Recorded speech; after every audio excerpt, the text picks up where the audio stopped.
one of the complaints, that I've had with regard to psychiatric mental health industry is that on the one hand, well, there's several that I have, right? The one is that it postures itself as a science, and in this sense, even if there might be a suppressed clause of soft science, right? It still tends to poise itself as if it's a hard science, as if it's dealing in hard concrete data, and some of the data is, and some of it isn't. But the problem is what ends up smuggled in is that there actually is a heavily values-based, worldview-based assessment. So when you're dealing with what's healthy and unhealthy in psychology, you're actually in the psychiatric world, you're moving into territory that is overt worldview. So on the one hand, in the empirical sciences, like, if you're talking about, optometry, it's easy enough to say, look, everybody understands that what an eye is this organ that's meant to provide sight. And we all understand from experience when it's working well and when it's not, and so it's pretty easy to talk about whether an eye is experiencing some sort of breakdown that's hindering it performing that function and when it's not. So the word healthy and unhealthy is relatively uncontroversial when talking about something like optics. But once you get into, the soul, when you're getting into psychiatry and you're starting to talk about the soul, you actually now are in overtly worldview metaphysical territory on multiple fronts. Multiple fronts, right? Because one of them is just saying, when you're saying, well, that's healthy or that's unhealthy, when you're talking behaviorally or something like that, when you're talking about how you live, you've actually moved into the territory of basically philosophy and religion. You have to actually weigh into the question of what is man? Why are we here? Is there a why at all? Is there any meaning? If so, what is the teleological end, right? The purpose or end of man? And you have to begin to offer these sorts of assessments, which are really very deep and rich worldview assessments. They go to all the things that philosophy and religion address, whether or not there's a God, whether or not there's common nature, so realism versus nominalism, how you discern, right, the connection between common natures and the good. Is it natural law? Is it divine command? Is it something else? Is there a connection? Is there not? You're moved into the realm of morality, and whether or not morality is just pleasure and pain. You've moved into the territory of whether those, what the sort of structure of morality is. Is it related to the teleological ends of things like a natural law or not? And so on and so forth, right? In other words, the very simple phrase like, well, that's not a very healthy behavior, or that's not a healthy approach to relationships, or that's not a healthy train of thought, or whatever. It sounds so benign when coming from somebody in psychiatry. And oftentimes people in psychiatry will talk as if they're worldview neutral, right? Like, I'm not here to tell you, whether or not there's a God or what the meaning of life is or things like that. And they'll try to, in some ways, distance themselves from the metaphysical issue. But the problem is there is absolutely no way to make a true assessment, to make an objective assessment about the sorts of issues that psychiatry deals in, what's healthy and what's unhealthy, without wading into the territory of philosophy and religion. So it absolutely cannot be worldview neutral. So that's one thing. Exactly. The other thing, which I'm hearing you're touching on, is it goes into the territory of the question of whether or not we have a soul, whether we have free will, and whether there's an invisible world that affects us. Because those things are really, really important. And this is, I think, when you talk about correlation versus causation, the fact of the matter is the empirical stuff we can observe has to do with, basically the physical fleshly stuff. It's the stuff you can look at, poke and prod, things like that. And so part of the question you run into is, yes, we might notice that there's a chemical shift that happens in the brain, or we might notice a certain activity here in the brain when this is going on. But the question is there something non-empirical, inaccessible, that is causally prompting that? Or is that thing the prompt? Is that the cause? And again, Right. that goes into the realm of metaphysics. But Yep. the problem is, because of the desire for psychiatry to be an empirical science that is a hard science, it has a tendency toward physicalism. It has a tendency to have a Yeah. reductionistic materialist view where it presumes that the chemical is not a imprint of something invisible, right? It has the presumption that the chemical, and whether it's balanced or imbalanced, whether Exactly. it's a healthy level or not, it has a presumption that that's actually the cause. In which case, the problem you run into is the issue of several different issues. One of those is whether or not you can actually address the underlying cause by just addressing the chemical, right? And that's because you have to answer that question. Yep. Is the chemical reacting to something else so that Yep. it is an effect, not a cause, or is it the underlying cause? So much of sort of chemical treatment tends to treat it as the cause rather than the effect. Yep. But the fact of the matter is, for some of us, we may be depressed, for example, Yep. have a chemical imbalance that results because of choices that we're making. It may be that we are actually depressed because the way we're living is depressing. That we're going Yeah. down a certain road Yeah. that's your body. What you're seeing is you're seeing the effect where your body is actually telling you we are not living the life we ought to live. We're Yep. not living toward, the end to which we were created. We're not living in the way we were created to be. And that's there as a signal. Just like if I cut my arm, that's a signal Yep. to my mind to say, hey, by the way, we're hurt, we're injured, there's something needs to be addressed. And so the problem you run into is the question you face is, are some of these, things that we experience, like certain depression, certain forms of depression or something like that, are those caused by like chemical imbalances, or are those a symptom of the fact that my body is designed to tell me when I'm not living the way I ought to live, when it's hurt, right? Just like with Right. when I'm cut. And so the problem is that oftentimes with this sort of materialist approach, you come in and you try to balance out the chemical in order to say, like, okay, there we go, we've addressed the problem. But that's like coming along and saying, well, I see that you have a gash in your arm. I see it's causing you pain. Let's give you a numbing agent so you don't feel it anymore and not address the wound. Exactly. Right. And so, Yeah. but that's exactly it. And then you're adding to that the additional layer, which says, I mean, that's just on a basic level. You could say all the things that I just said as a Stoic, right? You wouldn't even have to be a Christian. You Right. could just say it because as a Stoic, you would believe that you actually do have a soul. As a Stoic, you would believe you have free choices. As a Stoic, you would differentiate these sort of free capacities of the rational soul from the animal passions of the body and things like that. Yep. And so you would get into that very same territory. But of course, with Christians, and not just Christians, let's not pretend Christians are the only people who ever believed in angels and demons and Oh spirits yeah. that affect us. But you're adding the additional layer of whether or not there's also this other invisible world that's also a potential causal agent within the mix. So that goes to a lot of the issues that I actually have with the psychiatric industry and enterprise. Now, before I kick it back over to you, I will say this. I think there's oftentimes a false dichotomy that happens, and I'd be curious your take on this.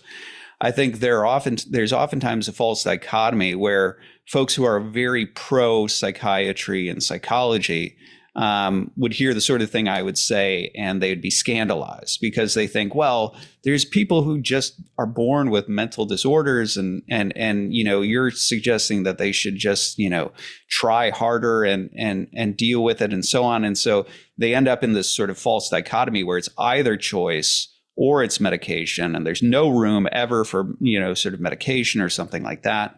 Or on the other side, again, the same thing where folks on the spiritual side, right, who are advocates of free will and believe in the spiritual realm would say the same thing, but they would say it positively. Yeah, that's right.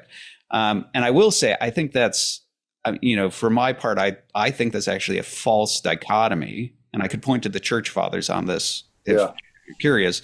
But the fact of the matter is, like, yes, we do believe that we are in a fallen world. So the Christian worldview grants that some people are born with deformed limbs, right? Yeah. And, things that just don't work. Some people are born blind. That organ doesn't work.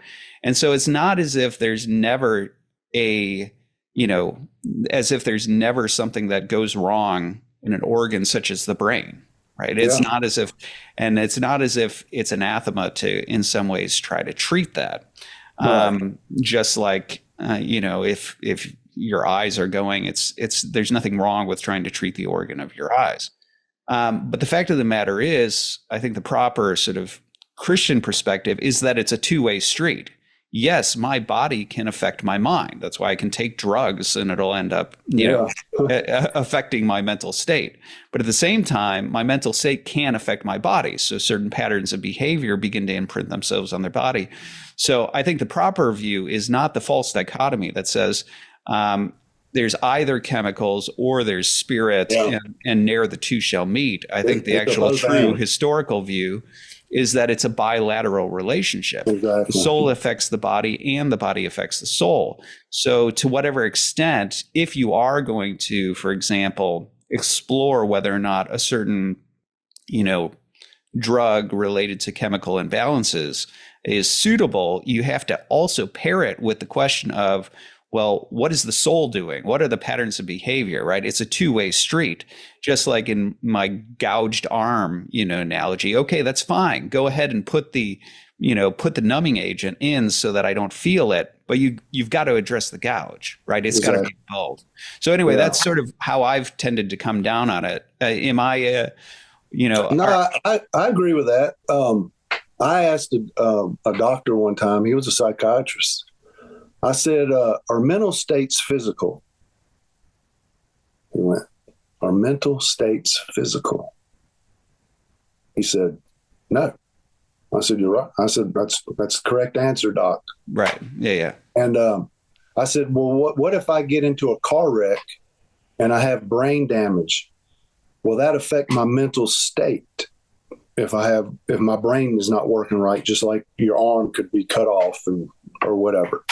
He goes, yeah, that can affect your mental state on how your brain actually, and we see this all over the place. I mean, Down syndrome kids, idiot savants, something's wrong with their body that their soul cannot process a fully formed human life, right? What we would consider normal. But in terms of take the addicts, because I deal with a lot of just people and I don't care if it's street drugs or legal drugs. Okay. It's all drugs. Mm-hmm. It's all a numbing agent. Right. Even the alcoholic, it's a numbing agent. But even them, they're fighting for something. They're fighting for their life, but they don't know how to get out of it. And every time, we might get into this in a little while when I talk about work. There's a process in our culture right now that deals with them efficiently, effectively, and it's nothing but bondage. It's just the same type of bondage they've been in, and they're looking for a way out. Right. Yeah. And when you talk to these people, so there's a difference when I talk to the PhDs and the MDs and all that versus the guys at the jail. They all know this stuff. You can just have a casual conversation with them. Like one thing I did when I was in the jail was I did a research study on the inmates. So I just take 100 guys. Hey, do y'all hear voices? Every one of them. Oh yeah, we hear voices. Well, how do you calm them? How do you? Well, they don't know how to do that. They don't know how to but they're all saying they hear voices in their head. So I classified the voices as egosyntonic or ego alien. So there's a voice that's inside your head, right? Like when you're talking to yourself, but then there's the ego alien voices. Those are the psychotics. There's the voice outside your head. They're looking up at the corner of the ceiling, talking to something, right? And this is even after they've come out of their drug-induced psychosis. So they've been in for a minute. So they're not high anymore, but they're still hallucinating. They're still talking to something up there in the corner. So I'm taking notes, right? And then I'm seeing how many are like this when they come in a drug induced psychosis, and then I'll just talk to them about what's going on in their minds. So, but yeah, you're right about everything you just said. It's a both and. It's not an either or. Yeah. Well, I remember there's an article. I'd have to dig it up. I'm sure I have a copy here someplace, but I remember stumbling on an article in Early Christian Studies, Journal of Early Christian Studies, I think it was, which was talking about this exact thing with regard to the demons, which should be no surprise, but that, you have this sort of this conception in modern lore, I'll call it, about demonology based on sort of Hollywood versions of demons, where demons always just, they sort of puppeteer, they enter in, they possess, things like that, right? That type of thing, right?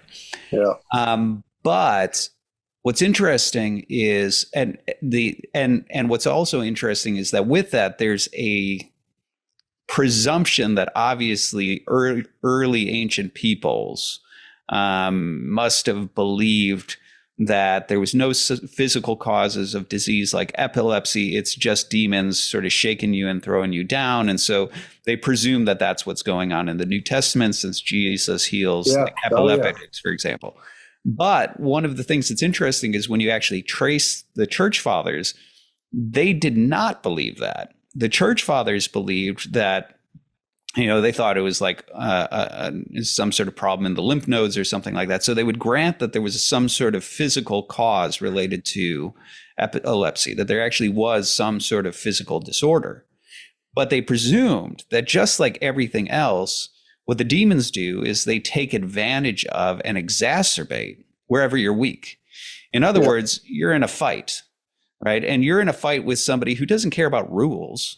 Right. Yeah. They're looking to take you down and play dirty. They don't care. So if you've got, a bum hip, they're gonna pound away on that bum hip as much as they can, because that's all they care about. They're not going to avoid shots to the groin because that's against the rules or something like that, or eye gouging or whatever it is. They're going to work with whatever they've got. And so if you've got some sort of imbalance, right, that inclines you toward epilepsy, that's where they're going to attack you. And so the church fathers, what was interesting is, unlike the caricature where people today scientifically minded people today, right? Quote unquote, scientifically minded people today presume that ancient man had no concept of certain disorders being physical in nature. And therefore they accuse ancient man of having this sort of dichotomy where it's like, that was demonic, not physical. This was physical, not demonic, something like that. In fact, the ancient world had a much more nuanced view where they presumed it was bilateral. They presumed, just like with the body, right, that my body assails my mind, which they thought was ultimately a material spirit, assails my mind with the animal passions and things like that. But my mind can also redirect, say no to, reshape my body through the choices it makes. And so they thought it was with regard to the demonic. Somebody who struggles with epilepsy, they thought there was a physical component to what epilepsy was, and that it's a genuine disorder that's marked on the person because of the fall. It's a corruption like any other. But they presumed that the demons intentionally attack that person on that front and exacerbate the issue. And that's why Christ can cast out the demon and heal the person of epilepsy. He can do both because there's two things going on, a physical thing and a spiritual thing going on. Hey, everybody. Thanks for watching. Thanks for listening. If you haven't done so already, please go ahead and follow, subscribe, hit like if that's an option on whatever you're listening to, all that sort of stuff. Really helps us out here. So I greatly appreciate your support. And until next time, I'm Nathan Jacobs, and this is the Nathan Jacobs Podcast.